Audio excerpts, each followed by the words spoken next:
ನಮಸ್ಕಾರ ಸ್ನೇಹಿತರೆ, welcome back to my YouTube channel government info Kannada. ಸ್ನೇಹಿತರೆ, ರೇಷನ್ ಕಾರ್ಡ್ ಕ್ಯಾನ್ಸಲ್. ಕರ್ನಾಟಕ ರಾಜ್ಯದಲ್ಲಿ ರೇಷನ್ ಕಾರ್ಡ್ ಕ್ಯಾನ್ಸಲ್. ಸರ್ಕಾರ ನೀಡಲಿದೆ ಖಡಕ್ ನಿರ್ಧಾರ.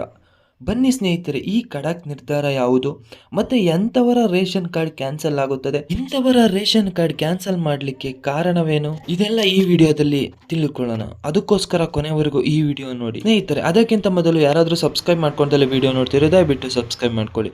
ಮತ್ತೆ ಈ ವಿಡಿಯೋ ಇಷ್ಟ ಆದರೆ ಲೈಕ್ ಹಾಕೋದು ಮರಿಬೇಡಿ ಸ್ನೇಹಿತರೆ. ಈ ನಮ್ಮ ಯೂಟ್ಯೂಬ್ ಚಾನಲಲ್ಲಿ ಪ್ರತಿನಿತ್ಯವೂ ರೇಷನ್ ಕಾರ್ಡ್ಗೆ ಸಂಬಂಧಪಟ್ಟ ಮತ್ತು ಗೃಹಲಕ್ಷ್ಮಿಗೆ ಸಂಬಂಧಪಟ್ಟ ಮತ್ತು ಹಲವು ಗೌರ್ಮೆಂಟ್ ಜಾಬ್ ಮತ್ತು ಸ್ಕೀಮ್ಗಳಿಗೆ ಸಂಬಂಧಪಟ್ಟ ವಿಷಯದ ಬಗ್ಗೆ ವಿಡಿಯೋ ಪ್ರತಿದಿನ ಬರ್ತಾನೆ ಇರುತ್ತೆ. ಅದಕ್ಕೋಸ್ಕರ ಈ ಯೂಟ್ಯೂಬ್ ಚಾನಲ್ ಅನ್ನು ದಯವಿಟ್ಟು ಸಬ್ಸ್ಕ್ರೈಬ್ ಮಾಡ್ಕೊಳ್ಳಿ ಮತ್ತು ಈ ವಿಡಿಯೋ ಇಷ್ಟ ಆದರೆ ಲೈಕ್ ಹಾಕೋದು ಮರಿಬೇಡಿ ಸ್ನೇಹಿತರೆ. ಬನ್ನಿ ಕಂಪ್ಲೀಟ್ ವಿಷಯದ ಬಗ್ಗೆ ತಿಳ್ಕೊಳ್ಳೋಣ.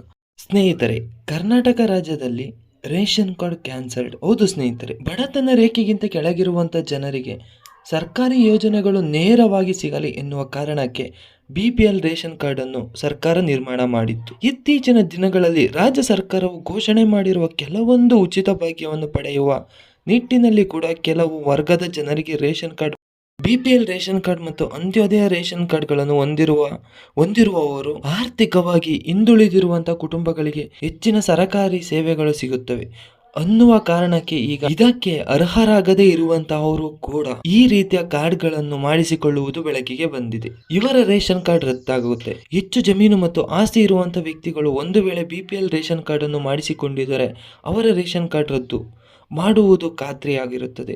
ರೇಷನ್ ಕಾರ್ಡ್ ಅನ್ನು ಪಡೆದುಕೊಳ್ಳಲು ಕೆಲವೊಂದು ನಿಯಮಗಳನ್ನು ಕೂಡ ಸರ್ಕಾರ ನಿಗದಿಪಡಿಸಿರುತ್ತದೆ. ನಿಯಮಗಳ ಅಡಿಯಲ್ಲಿ ಆ ವ್ಯಕ್ತಿ ಇಲ್ಲ ಅಂದರೆ ಆ ರೇಷನ್ ಕಾರ್ಡ್ಗಳನ್ನು ಕ್ಯಾನ್ಸಲ್ ಮಾಡೋದು ಕನ್ಫರ್ಮ್ ಆಗಿರುತ್ತೆ. ಒಂದು ಮನೆಯಲ್ಲಿ ಕೇವಲ ಒಂದು ರೇಷನ್ ಕಾರ್ಡ್ ಮಾತ್ರ ಇರಬೇಕು. ಅದಕ್ಕಾಗಿ ಹೆಚ್ಚಿನ ರೇಷನ್ ಕಾರ್ಡ್ ಮಾಡಿಸಿಕೊಂಡಿದ್ದರೆ ಆ ರೇಷನ್ ಕಾರ್ಡ್ ಅನ್ನು ರದ್ದುಗೊಳಿಸಲಾಗುತ್ತದೆ ಎನ್ನುವುದು ಪ್ರತಿಯೊಬ್ಬರು ನೆನಪಿಟ್ಟುಕೊಳ್ಳಬೇಕಾಗುತ್ತದೆ. ಒಂದು ವೇಳೆ ಕಳೆದ 6 ತಿಂಗಳಿಂದ ಕೂಡ ರೇಷನ್ ಕಾರ್ಡ್ನಿಂದ ಪಡಿತರವನ್ನು ಪಡೆದುಕೊಳ್ಳದೆ ಹೋದಲ್ಲಿ ಆಹಾರ ಇಲಾಖೆಯ ಮೂಲಕ ಅದನ್ನು ಸರಿಯಾದ ರೀತಿಯಲ್ಲಿ ಪರಿಶೀಲಿಸಿ ನಂತರ ಒಂದು ವೇಳೆ ಕೇವಲ ರೇಷನ್ ಕಾರ್ಡ್ ಅನ್ನು ಸರ್ಕಾರಿ ಯೋಜನೆಗಳಿಗಾಗಿ ಮಾತ್ರ ಉಪಯೋಗಿಸುತ್ತಿದ್ದಾರೆ ಎಂಬುದಾಗಿ ತಿಳಿದು ಬಂದರೆ ಅವರ ಕಾರ್ಡ್ ಅನ್ನು ರದ್ದುಗೊಳಿಸಲಾಗುತ್ತದೆ. ಒಂದು ವೇಳೆ ಸರ್ಕಾರಿ ನೌಕರಿ ಆಗಿದ್ದು ಕೂಡ BPL ರೇಷನ್ ಕಾರ್ಡ್ ಅನ್ನು ಪಡೆದುಕೊಂಡಿದ್ದರೆ ಆ BPL ರೇಷನ್ ಕಾರ್ಡ್ ಅನ್ನು ರದ್ದುಗೊಳಿಸಲಾಗುತ್ತದೆ. ನಿರ್ದಿಷ್ಟ ಆದಾಯ ಮಿತಿಗಿಂತ ಹೆಚ್ಚಿನ ಆದಾಯವನ್ನು ಆರ್ಥಿಕವಾಗಿ ಆ ವ್ಯಕ್ತಿಯು ಬಂದಿದ್ದರೆ ಅಥವಾ ಅವರ ಕುಟುಂಬದವರು ಹೊಂದಿದ್ದರೆ ಅಂತಹ ರೇಷನ್ ಕಾರ್ಡ್ಗಳನ್ನು ಕೂಡ ರದ್ದು ಮಾಡಲಾಗುತ್ತದೆ. ನಿಮ್ಮ ಕಾರ್ಡ್ ಕೂಡ ರದ್ದಾಗುತ್ತಾ ಎಂಬುದನ್ನು ಹೇಗೆ ಚೆಕ್ ಮಾಡಿಕೊಳ್ಳಬೇಕಪ್ಪ ಎಂದರೆ, ಇದಕ್ಕಾಗಿ ನೀವು ಮೊದಲು ಆಹಾರ ಇಲಾಖೆ ಅಧಿಕೃತ ವೆಬ್ಸೈಟ್ಗೆ ಭೇಟಿ ನೀಡಬೇಕಾಗುತ್ತದೆ.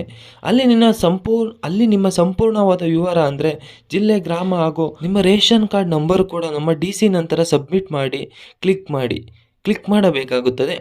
ಅದಾದ ನಂತರ ರದ್ದಾಗಿರುವವರ ಪಟ್ಟಿಯಲ್ಲಿ ನಿಮ್ಮ ಹೆಸರನ್ನು ಇದೆಯೋ ಇಲ್ಲವೋ ಎಂಬುದನ್ನು ನೀವು ತಿಳಿದುಕೊಳ್ಳಬಹುದಾಗಿದೆ. ಮತ್ತು ಇದೇ ಥರ ರೇಷನ್ ಕಾರ್ಡ್ ತಿದ್ದುಪಡಿ ಮತ್ತು ಹೊಸ ರೇಷನ್ ಕಾರ್ಡ್ಗೆ ಅರ್ಜಿ ಸಲ್ಲಿಸೋದು ಯಾವಾಗ ಬಿಡ್ತಾರೆ ಮತ್ತು ಗೃಹಲಕ್ಷ್ಮಿ ಯೋಜನೆಯ ಅಮೌಂಟ್ ಯಾವಾಗ ಕ್ರೆಡಿಟ್ ಆಗುತ್ತೆ, ಈ ಥರ ಏನಾದರೂ ಡೌಟ್ ಇದ್ದರೆ ಈ ಯೂಟ್ಯೂಬ್ ಚಾನಲನ್ನು ಸಬ್ಸ್ಕ್ರೈಬ್ ಮಾಡ್ಕೊಳ್ಳಿ. ಪ್ರತಿದಿನ ಅದ್ರ ಬಗ್ಗೆ ಈ ಯೂಟ್ಯೂಬ್ ಚಾನಲ್ ವಿಡಿಯೋ ಬರ್ತಾನೆ ಇರ್ತವೆ. ಅದಕ್ಕೋಸ್ಕರ